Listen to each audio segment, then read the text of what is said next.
আমি কার কাছে যাব, কোন দিকে যাব? অধঃপতনের ধুম সব দিকে।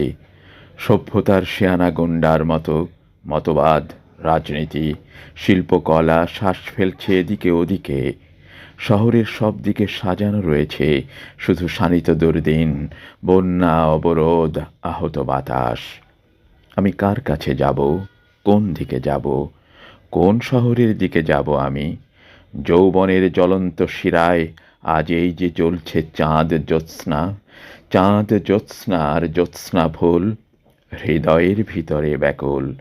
জ্বলছে এই যে স্বপ্ন, স্মৃতি, শব্দ, অলংকার, অভাবের মরীচিকা। এ শহর কার?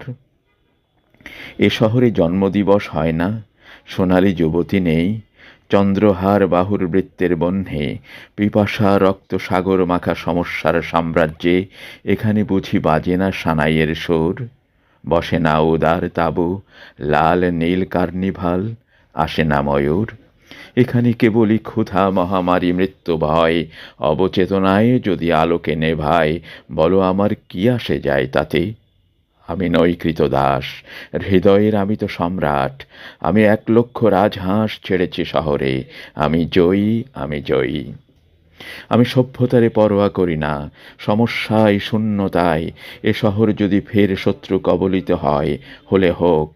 মহামারী বাড়ুক পাঁজরে, আর মাংসের ভিতরে তার অন্ধকার আগ্রাসী আভায় ঝরে যায় যদি সব, পুড়ে যায় যদি প্রেম, থোকা থোকা আমাদের সে উদ্ধত অভিজ্ঞান। ধন্য সব আশা কুহকিনী। আমি তবু পরোয়া করি না। আমি যে শহরে যাব, সে তো শিল্প, সে তো সারাদিন। পুনর্বার বাংলা ভাষার সে তো ভোর, রঙিন জলের আয়না, মধ্যরাত, সোনালি সুদিন।